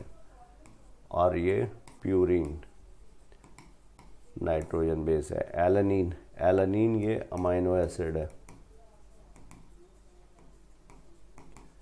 तो यहाँ पर करेक्ट आंसर हुआ, correct match is first. So thank you all of you. I have covered my portion. Now further discussion will be carried by my fellow partner Dr. Alice sir. Thank you all of you. Thank you so much. Hello बच्चों, तो अभी तक आप लोगों ने 150 तक questions देख लिए। मैं आपको 151 से 180 तक कराने आया हूँ। आपको पता है आप पेपर का डिस्कशन कर रहे हैं IPL 6 का, जिसमें सिर्फ केमिस्ट्री और बायोलॉजी के टॉपिक है। ठीक है, 151 क्वेश्चन देख ले रहे हैं बेटा। सबसे पहले देखिए क्वेश्चन लिखा हुआ है presence of which of the following condition, उस कंडीशन के बारे में बताना है in urine are indicative of diabetes mellitus. सबसे पहले डायबिटीज मेलाइटस को समझिए कि मा फॉर मेलाइटस, मा फॉर मीठे वाली, मतलब यहां पर ग्लूकोज का अमाउंट बड़ा रहेगा, ग्लूकोज का अमाउंट बड़ा रहेगा। ये ग्लूकोज का अमाउंट क्यों बड़ा रहेगा? क्योंकि इंसुलिन का अमाउंट कम होगा। इंसुलिन ही है ग्लूकोज को ग्लाइकोजन में बदलता है। अगर इंसुलिन अपना प्रॉपर काम नहीं कर पाएगा तो ग्लूकोज का अमाउंट ब्लड में बढ़ा रहेगा। और उसी कंडीशन से एक बात और होगी कि इंसुलिन अगर कम होगा और अगर अपना काम नहीं कर पाएगा तो जो रिसेप्टर्स होते हैं ग्लूकोज को ट्रांसपोर्ट करने के लिए सेल में, वो भी एक्टिवेट नहीं होंगे।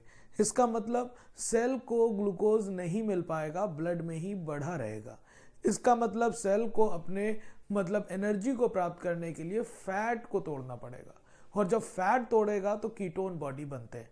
तो ऐसी कंडीशन ग्लूकोज का बढ़ा रहना और कीटोन बॉडीज का भी ब्लड में आ जाना, तो ये आपके पास डायबिटीज मेलाइटस का इंडिकेटिव साइन होता है। तो याद रखिएगा कि ग्लूकोज बढ़ जाएंगे और फैट के ब्रेकडाउन से क्या बढ़ जाएंगे? Ketone bodies.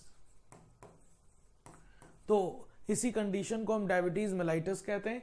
Uraemia and ketonuria नहीं, यूरेमिया मतलब यूरिया का अमाउंट बढ़ जाना इन द ब्लड।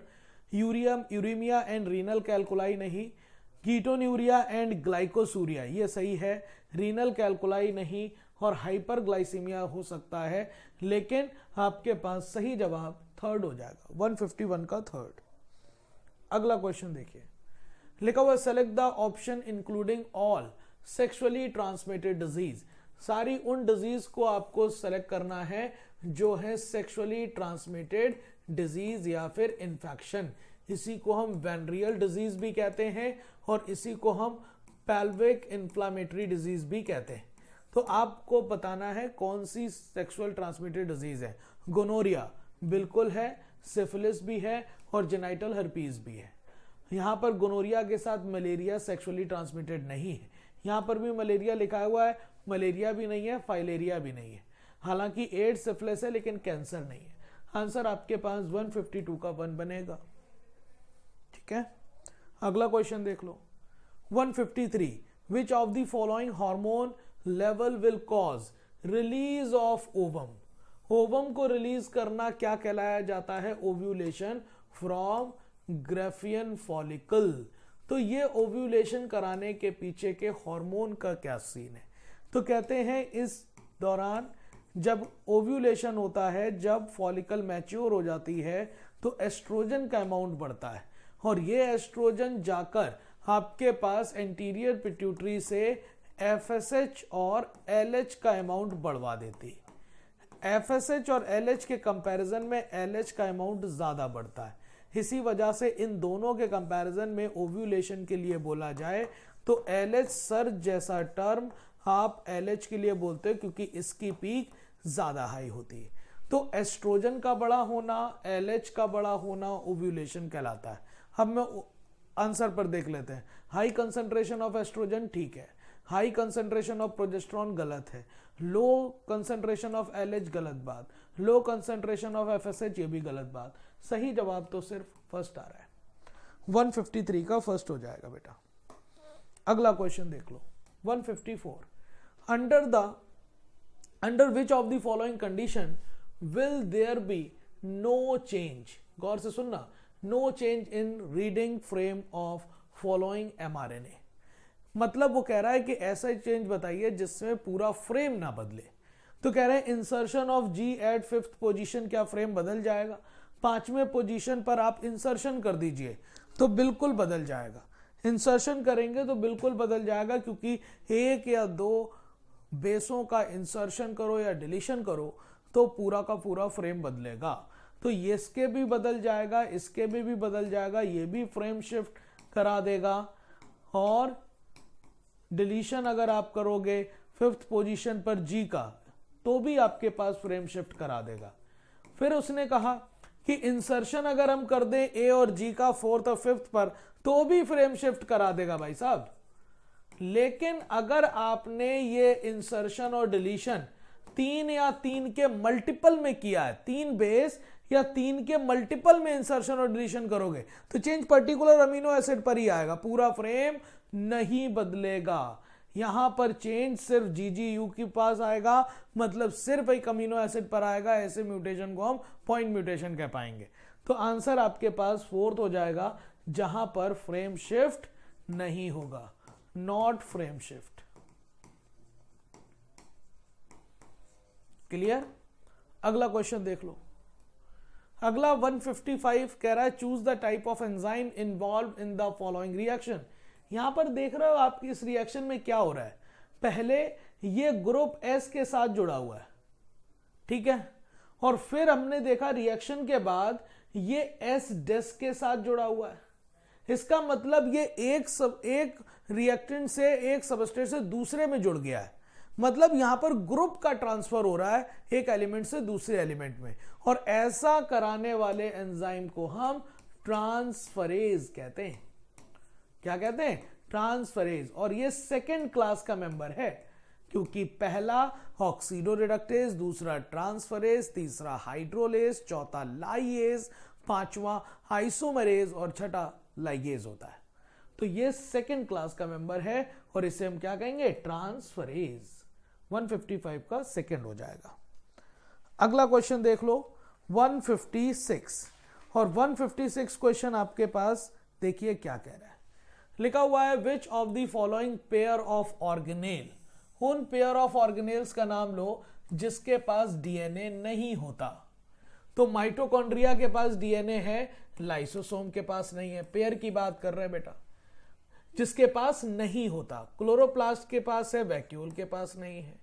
लाइसोसोम के पास नहीं है, वैक्यूल के पास नहीं है।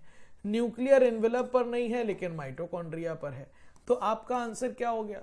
वो पेयर जिसमें आपके पास ये डीएनए नहीं पाया जाता, तो वो लाइसोसोम और वैक्यूल का पेयर है।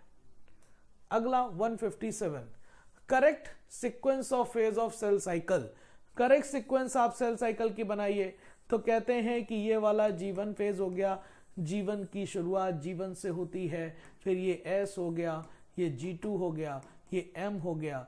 तो सही क्रम क्या हो गया? जीवन से एस, फिर G2 और फिर M।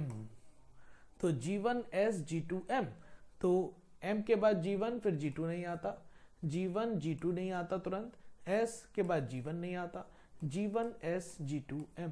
आंसर क्या हो जाएगा? 4। अगला लिखा है select the correct sequence of organ in the alimentary canal of cockroach starting from the mouth. Correct आपको ऑर्डर बताना है एलिमेंट्री कैनाल का, करेक्ट सीक्वेंस। तो आपको पता है माउथ, बक्कल कैविटी, फिर आपके पास फैरिंग्स, फिर ओइसोफेगस, फिर क्रॉप, फिर गिजार्ड, फिर आपके पास मिडगट, फिर हाइंडगट। ऐसे आप चल सकते हो। तो आप देखिए फैरिंग्स के बाद ओइसोफेगस आएगा, क्रॉप आ जाएगा, गिजार्ड आ जाएगा, इलियम, कोलन, रेक्टम। पहला ही बिल्कुल सही है। फैरिंग्स के बाद ओइसोफेगस लिखा है, फिर पहले गिजार्ड लिखा है, गलत। क्रॉप पहले आएगा, स्टोरिंग ऑफ फूड, गिजार्ड में grinding of food. फैरिंग्स, oesophagus, gizzard पहले लिख दिया है, फिर इलियम लिख दिया है, गलत।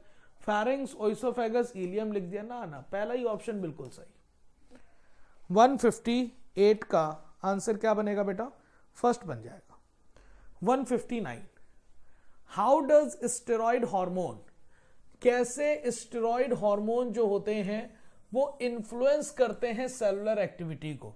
आपको पता है स्टेरॉइड हार्मोन के रिसेप्टर इंट्रासेलुलर और most of the receptor intra nuclear DNA के साथ कॉम्प्लेक्स बनाते हैं, और फिर सीधे क्यूमुलेटिव वे में वो बायोकेमिकल और फिजियोलॉजिकल फंक्शन को शो करते हैं। लिखा हुआ है changing the permeability of cell membrane, ये चेंज कर देते हैं, नहीं। Binding to DNA forming a gene hormone complex, yes. Activating of cyclic AMP, ये साइक्लिक एएमपी का बनना as a secondary messenger protein hormone का काम है, ये स्टेरॉइड का नहीं है। Using aquaporin channel, no. Answer आपके पास 159 का सेकेंड हो जाना है। अगला cellulose does not form blue colour, कह रहे हैं सेलुलोज ब्लू कलर नहीं देता आयोडीन के साथ, इसका मतलब नॉट गिव्स, इसका मतलब क्या हो गया, नॉट गिव्स आयोडीन टेस्ट। तो सेलुलोज आयोडीन टेस्ट क्यों नहीं देता, ये पूछ रहा है भैया। वो किसी तरह के हेलिसिस और ब्रांचेस में नहीं पाया जाता, जिसकी वजह से वो आयोडीन को होल्ड ही नहीं कर पाता, और जो आयोडीन को होल्ड नहीं कर पाएगा वो टेस्ट क्या देगा। तो कह रहे हैं इट इज अ डाइसैकेराइड, इस वजह से नो। पहले तो सेलुलोज जो है ना पॉलीसैकेराइड होता है, हेलिकल मॉलिक्यूल बिल्कुल नहीं, हेलिक्स नहीं बनाता। लिखा हुआ है not contain complex helices and can not hold iodine molecule, ये बात सही है बिल्कुल। It breaks down when iodine react with, नहीं वो टूटता भी नहीं है। आंसर आपके पास थर्ड हो जाना है 160 का। ठीक है बेटा, अगला क्वेश्चन देख लो। Malonate inhibits the growth of pathogenic bacteria by inhibiting the activity of, बात आपको पता है एंजाइम के नाम पर क्या है, सक्सीनिक डिहाइड्रोजिनेज। ये क्या है, एंजाइम है, ओके। और इससे जब जुड़ेगा सक्सीनिक एसिड, जो कि एक सबस्ट्रेट के तौर पर काम करता है, तब ये एंजाइम सक्सीनिक एसिड को किस में बदलवा देगा, फ्यूमेरिक एसिड में, जो कि एक प्रोडक्ट के तौर पर काम करेगा। अब कह रहा है कि इसी के जैसा सिमिलर स्ट्रक्चर होता है किसका, मैलोनिक एसिड का। इसका सॉल्ट मैलोनेट बोल सकते हो आप। तो ये मैलोनिक एसिड जब बाइंड कर जाएगा किसके साथ, सक्सीनिक डिहाइड्रोजिनेज के साथ, तो ये रिएक्शन नहीं होगी। तो मैलोनिक एसिड क्या करेगा, इनहिबिटर के तौर पर काम करता है। तो बताओ किसकी एक्टिविटी कम कर दी, एंजाइम की एक्टिविटी कम कर दी ना, मैलोनेट ने जुड़कर। इस तरह का इनहिबिशन कॉम्पिटिटिव कहलाता है, जिसमें कंपटीशन होता है सबस्ट्रेट और इनहिबिटर के बीच में। तो किसकी एक्टिविटी कम करके उसने बैक्टीरियल ग्रोथ को इनहिबिट कर दिया, मतलब आपके पास सक्सीनिक डिहाइड्रोजिनेज को लेकर बात है। ये एमाइलेज नहीं, लाइपेज नहीं, डीनाइट्रोजिनेज नहीं। अगला, how many different proteins does form ribosome consist of, ribosomal RNA और 80 डिफरेंट टाइप्स ऑफ प्रोटीन मिलकर बनाते हैं सब यूनिट ऑफ राइबोसोम। तो आंसर आपके पास सीधा डायरेक्ट है 80 different type, molecular basis of inheritance में लिखा हुआ है। अगला, which of the following is not a cloning vector, इसमें से कौन क्लोनिंग वेक्टर नहीं है। तो बैक्टीरियल आर्टिफिशियल क्रोमोसोम, यैक आपके पास आर्टिफिशियल, ईस्ट आर्टिफिशियल क्रोमोसोम, आप कैसे भूल सकते हो सेंगर साहब को, है ना। तो वो उन्होंने आर्टिफिशियली क्लोनिंग कराई थी यहां पर। और PBR 322 भी क्लोनिंग वेक्टर है, प्रोब क्लोनिंग वेक्टर नहीं होते। ये तो एक तरह के सिंगल स्ट्रैंडेड DNA या फिर RNA के कॉम्प्लीमेंट्री टुकड़े होते हैं, ठीक है, प्रोब की तरह यूज नहीं होते। RNA म्यूटेट फास्टर रेट, ये बात सही है। क्यों, क्योंकि सिंगल स्ट्रैंडेड भी है, यूरेसिल मोस्ट रिएक्टिव बेस भी है, ऊपर से आपके पास राइबोस शुगर है, एक एक्स्ट्रा OH भी है, तो म्यूटेट करता है जल्दी थे। और लिखा हो वायरस हैविंग RNA जीनोम, जिसकी वजह से इसकी लाइफ स्पान शॉर्टर है और म्यूटेट करके इवॉल्व कर जाता है तेजी से। तो ये दोनों स्टेटमेंट बिल्कुल सही हैं। आंसर आपका 4 बन जाएगा। स्टेटमेंट 1, नो, स्टेटमेंट 1 एंड 2 दोनों सही हैं। आंसर फर्स्ट बन जाएगा। क्या बन जाएगा बेटा, आंसर फर्स्ट बन जाएगा। अगला, लिखा हुआ H&SLAC pathway is known as C4 cycle because, H&SLAC pathway को C4 साइकिल क्यों कह देते हैं। अरे यार, फर्स्ट स्टेबल कंपाउंड 4 कार्बन का बनता है इसलिए, क्योंकि CO2 एक्सेप्टर कौन है, PEP, और फर्स्ट स्टेबल कंपाउंड बनाता है ऑक्सैलो एसिटिक एसिड, जो कि 4 कार्बन का है। दैट्स वाई C4 साइकिल बोल दिया। ऐसे ही जब RuBP CO2 से बाइंड करता है तो फर्स्ट स्टेबल कंपाउंड 3 कार्बन का बनाता है, केल्विन साइकिल को हम C3 साइकिल बोल देते हैं। First stable product oxalo acetic acid which is 4 carbon compound, पहली बात सही। फिर लिखा है primary CO2 acceptor OAA, OAA नहीं होता यहां पर, प्राइमरी CO2 एक्सेप्टर PEP होता है जो कि 3 कार्बन कंपाउंड होता है, गलत जवाब। All intermediate metabolite are C4 compound, no. फिर लिखा हुआ at a one time 4 CO2 molecule takes part in the carboxylation pathway, ये भी नहीं है, आंसर बिल्कुल 165 बिल्कुल सही है फर्स्ट। अगला, which of the following contraceptive method do involve the role of hormone, ऐसा कॉन्ट्रासेप्टिव मेथड बताना है जिसमें हार्मोन का कोई रोल ना हो या हो हार्मोन का रोल है। पिल्स हार्मोन का रोल है, इमरजेंसी कॉन्ट्रासेप्टिव है, बैरियर में कोई हार्मोन का रोल नहीं है। लैक्टेशनल एमिनोरिया हार्मोन का रोल है, प्रोलैक्टिन का, पिल्स में भी हार्मोन का रोल है। इमरजेंसी कॉन्ट्रासेप्टिव के तौर पर जैसे आईयूडीज का यूज कर लिया, हार्मोनल आईयूडीज भी प्रेजेंट है, हार्मोन का रोल है। बैरियर मेथड में नहीं है, यहां पर पहले ही दे दिया है।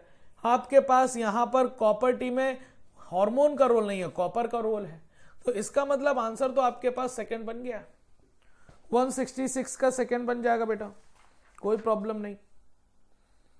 अगला लिखा हुआ है purines found in both DNA and RNA. भाई साहब प्यूरिन के नाम पर आपके पास एक होता है एडेनिन और एक होता है ग्वानिन। तो एडेनिन एंड ग्वानिन, इन्हें लेकर तो कोई प्रॉब्लम ही नहीं है भाई।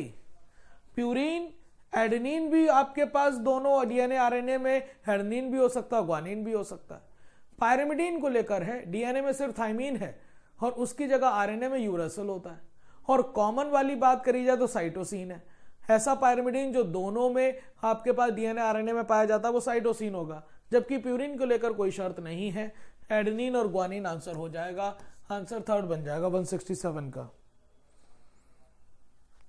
अगला लिखा हुआ विच of the following sexually transmitted disease not completely curable. आपको वो एसटीआई बतानी है जो कंप्लीटली क्योरेबल नहीं है।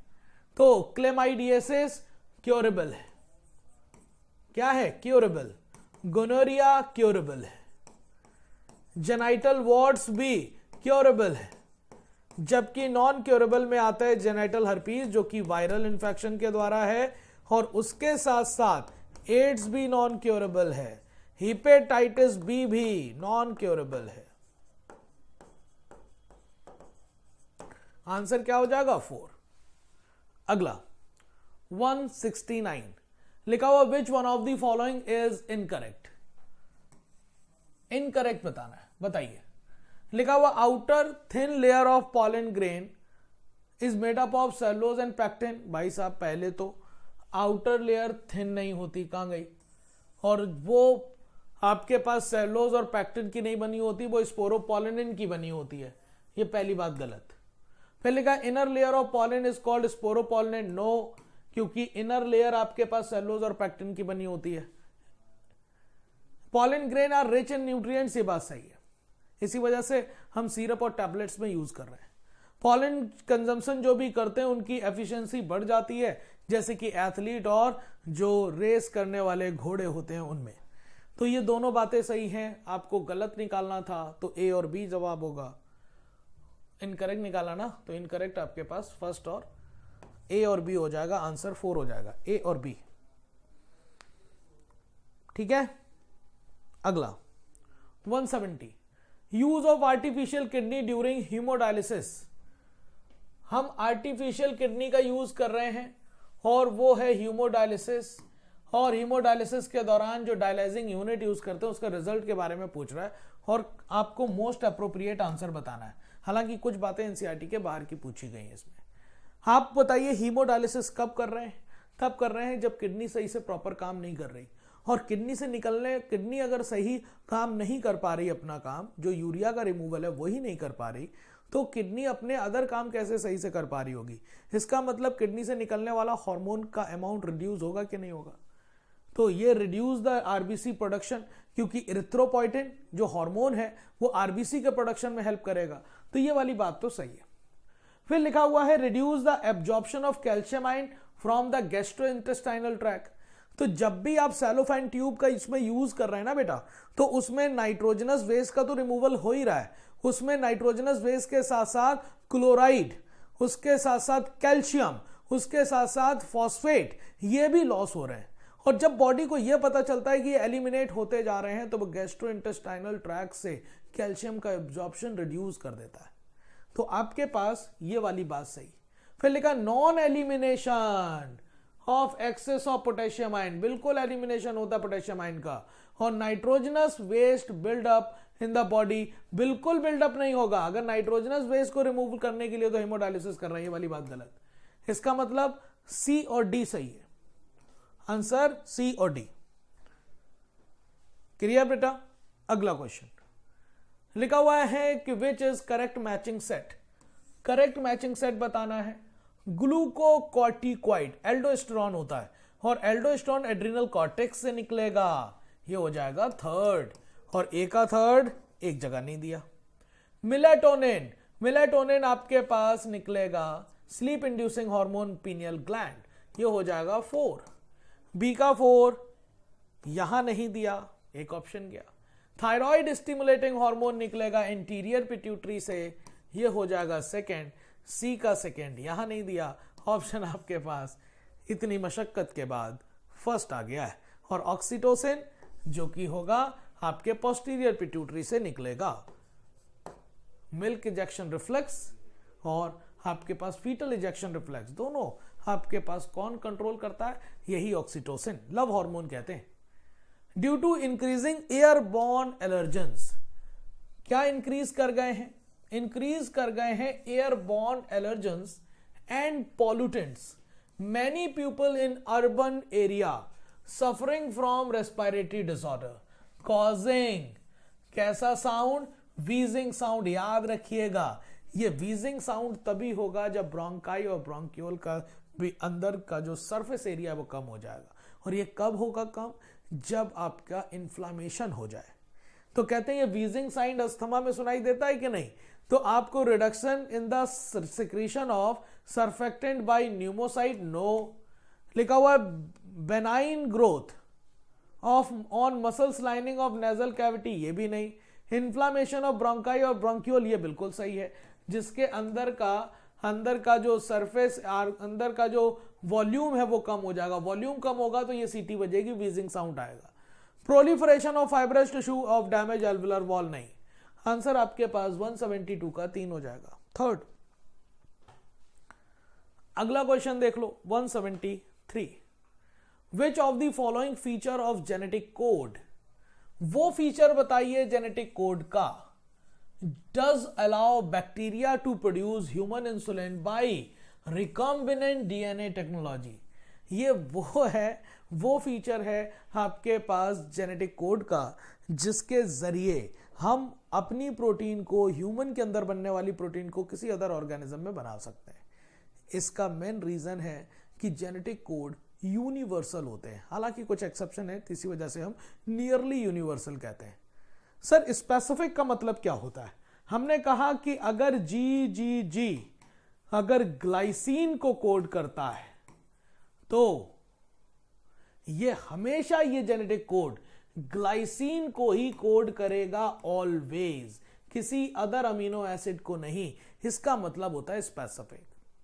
आपके पास जो ये फीचर है वो नियरली यूनिवर्सल वाला है। जेनेटिक कोड अनएम्बिगुअस होता है। जेनेटिक कोड आपके पास ये तो फीचर ही नहीं है, तो आपके पास ये वाला फीचर तो है भी। तो अगर मैं आपसे कहूं कि भाई ये वाला जो क्वेश्चन है वो नियरली यूनिवर्सल पर बेस्ड है, कुछ प्रोटोजोन और माइटोकॉन्ड्रियल जेनेटिक कोडॉन को छोड़ दिया जाए तो। लिखा हुआ विच of the following glucose transporters is insulin dependent. वैसे तो बहुत सारे आपके पास ग्लूकोज के ट्रांसपोर्ट के लिए रिसेप्टर्स पाए जाते हैं, लेकिन ओनली GLUT4 ऐसा रिसेप्टर होता है जो इंसुलिन बाउंडेड होता है, इंसुलिन डिपेंडेंट होता है। तो जवाब क्या होगा? GLUT4। क्या हो जाएगा बेटा? GLUT4 हो जाएगा। अगला देखिए, which statement is called is correct, which statement is correct for insulin hormone act as on hepatocyte और एडिपोसाइट बिल्कुल, क्योंकि जब ये ग्लूकोज को ग्लाइकोजन में बदलेगा लिवर सेल, और फिर अगर भाई आपके पास ग्लाइकोजन ज्यादा होगा तो फैट के फॉर्म में एडिपोसाइट में भी स्टोर कर देगा। क्या इंसुलिन एक पेप्टाइड हार्मोन है? बिल्कुल है। इसमें ए चेन है और बी चेन है। कब? जब वो मैच्योर है, और ये दोनों चेन आपस में जुड़ी होती हैं डाइसल्फाइड ब्रिजेस से। फिर लिखा है decrease the cellular glucose uptake and utilisation. Decrease नहीं करता भाई साहब, गलत बात। आंसर 4 हो जाएगा, 175 का 4। अगला, chitinous exoskeleton of arthropod is formed by polymerisation of. तो काइटिन का पॉलीमराइजेशन वाली यूनिट पूछ रहा है भाई साहब। तो काइटिन एक आपके पास नाइट्रोजन कंटेनिंग पॉलीसेकेराइड है, और इसकी मोनोमर यूनिट होती है एन एसिटाइल ग्लूकोसामीन। ये लिपोग्लाइकन नहीं, क्रेटिन सल्फाइड और कॉन्ड्रोइटिन सल्फेट नहीं, डी ग्लूकोसामीन नहीं, ये होगा नाग। नाग बोले तो एन एसिटाइल ग्लूकोसामीन, यही है मोनोमर यूनिट ऑफ काइटिन। अगला question, conversion of glucose to glucose 6 phosphate, first step of glycolysis. Glucose को बदलना है ग्लूकोज 6 फॉस्फेट में। तो वो पूछना चाह रहा है ये पहली जो इर्रिवर्सिबल रिएक्शन है इसे कौन कैटलाइज करता है? एक ही एंजाइम दिया हुआ है, उस एंजाइम का नाम है हेक्सोकाइनेज। क्या नाम है? हेक्सोकाइनेज। और इस स्टेप में एटीपी यूज होता है। क्या होता है? ATP use. तो आपके पास ये फॉस्फोफ्रक्टोकाइनेज नहीं, एल्डोलेज नहीं, इनोलेज नहीं, जवाब है हेक्सोकाइनेज। थर्ड, अगला 178, विच of the following immune responses is responsible for rejection of kidney graft. किसी भी ऑर्गन का रिजेक्शन करने का काम किसका होता है? सेल मीडिएटेड इम्यूनिटी का, जो टी लिम्फोसाइट कंट्रोल करते हैं। तो यहां पर सेल मीडिएटेड इम्यून रिस्पॉन्स होगा, ऑटो इम्यून नहीं, ह्यूमोरल नहीं, एंटी इंफ्लामेटरी नहीं, या इंफ्लामेटरी नहीं। आंसर क्या हो जाएगा? फर्स्ट। 179, कॉनकैनाविलिन ए इज, क्या है भाई साहब? पहले तो कॉनकैनाविलिन ए एक सेकेंडरी मेटाबोलाइट है, और ये सेकेंडरी मेटाबोलाइट के कौन से टाइप में आता है?